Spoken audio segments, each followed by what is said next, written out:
Bara í Héraðsdómi Reykjaness. Ég 100% öryrki og fæ bara bætur greiddar frá lífeyrissjóði og Tryggingastofnun ríkisins.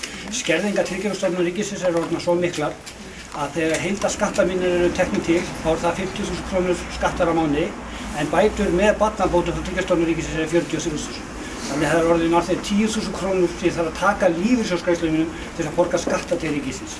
Fyrir utan það að ég dæmdur í greiðsluaðlögun til að borga 50.000 krónur á mánuði næstu 3 árin og á þeim forsendum að ég hefði barnabætur til þess. En svo kom í ljós að þær voru teknar af mig núna áramótið, þannig að forsendur og ruglið í þessu kerfi er orðið svo gígantískt að fólk er farið að velja það, hvort að ég eiga sér íbúð yfir höfði eða fá eiga. Ég heiti Helga Björk og ég mótmæli því að ég baði niðurfellingu og kröfu vegna þess að ég búin að vera í dómsmáli og búin að tapa 12.000 vegna þess að búið að brjóta á mér. Ég öryrki í kjölfarið. Ég hef leitað í 2 ár, ég hef kunngja Tryggingastofnun allan tíman gangmála og talað hérna við yfirmenn. Ég hef gert grein fyrir stöðum máli mínu, sett yfirlit yfir rukkanir og annað sem að ég hef fengið í kjölfarið og þetta mál er ekki búið. Það er búið að brjóta það mikið á mig, það er ennþá verið að vinna þetta í félagsmálaráðuneytinu og mér er sagt að ég eigi sjálf að leita til þessara hvað heitir nú þessi blessaða nefnd, ég man nú aldrei. Úrskurðarnefnd í tryggingamál. Heitir það úrskurðarnefnd þar sem við sitja eintómir lögfræðingar í vinnu hjá félagsmálaráðuneytinu og þetta er bara málþóf og ég krefst þess að einhver hér í þessu húsi leiðbeini öryrkjum strax. Ekki þetta málþóf. Það er gert ráð fyrir því að fólk sé rúmliggjandi og get ekki leita rétt að sér. Þannig eru mál öryrkja kært niður og það er bara mikið fólk sem getur farið með máli sín fyrir dómstóla og þetta er algjört mannréttinda brot og mismunum og þetta á ekki að eiga sér stað. Gjörðu svo vel.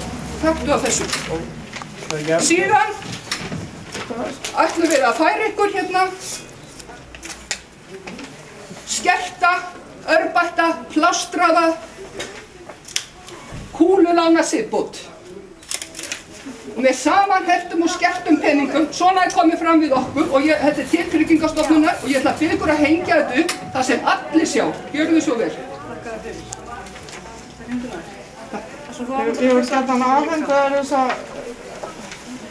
ályktun og beða þau að koma henni fyrsta tækifæri í hendur forstjóra og stjórn Tryggingastofnunar ríkisins. Við langar bara að þakka fyrir þessar ályktanir og þessa heimsókn, eins og ég segi, ég reyni að koma henni til réttra aðila.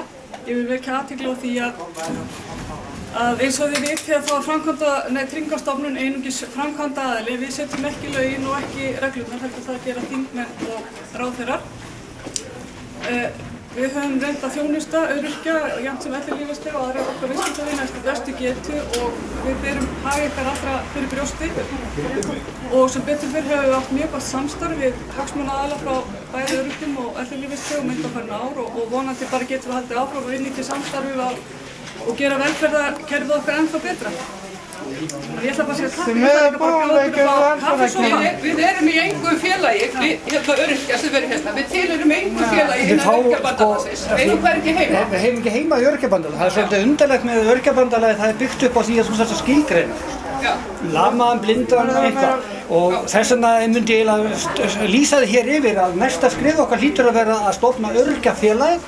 Það verður félag allra öryrkja, óháð þurfum ekki að skilgreina sig á nokkurn hátt. Og núna stefnum við að því að það verði stofnað. Ég vil ekki að segja að þetta verði svona fyrsti dagur af því stofna þess félag. Þetta er fyrsta skrefið. Fyrsta skrifið að stofna þess félag. Mjög vel á það. Og þá þarf enginn að skilgreina sig í, heldur vera allir öryrkjar og aðstandendur velkomnir.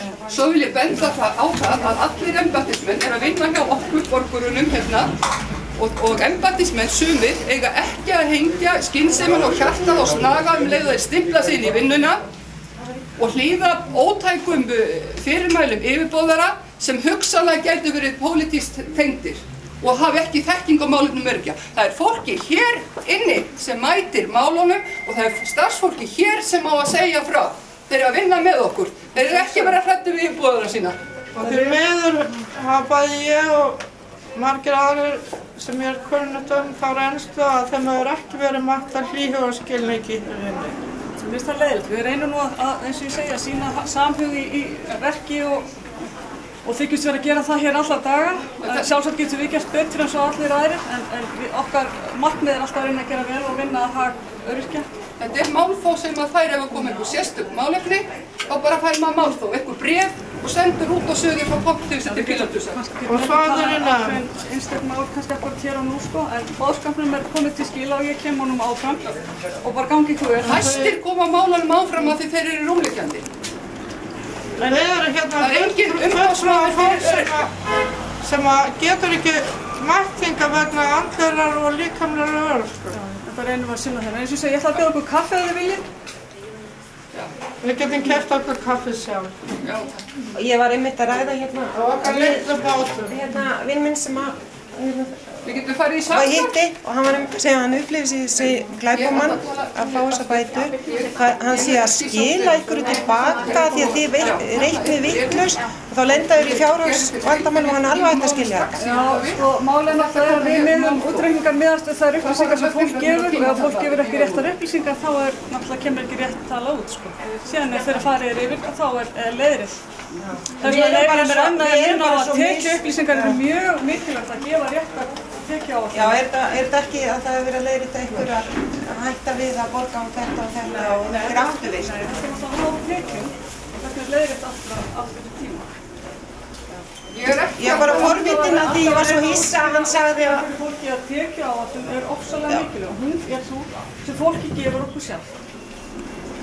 þannig að ef það er verið að láta fólk borga tilbaka af bótunum sínum þá er það því að það hefur verið gert vitlausar þegar það komið sjálf með vitlausar upplýsingar.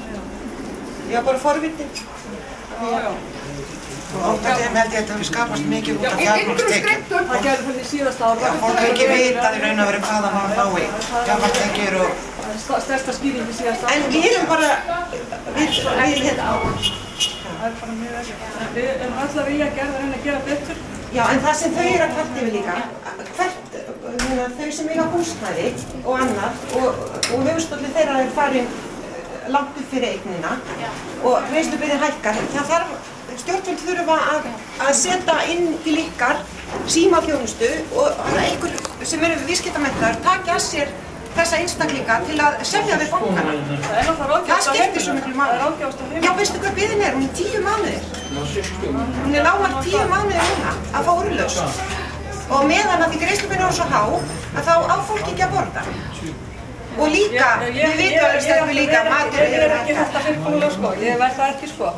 Nei, og líka matur er búin að hækka svo. Það er lögum og reglum sem við förum eftir og eins og ég segi við erum alveg saman því það mætti. Það er bara rosalega gott núna að þessar konur skuli rísa uppi og koma hingað og fá athygli fjölmiðla að við hér þjóðin eigum að geta líka aðeins Ég leitir öryrkjamálum alltaf síðust á dagskrá. Án að mæta annars staðar.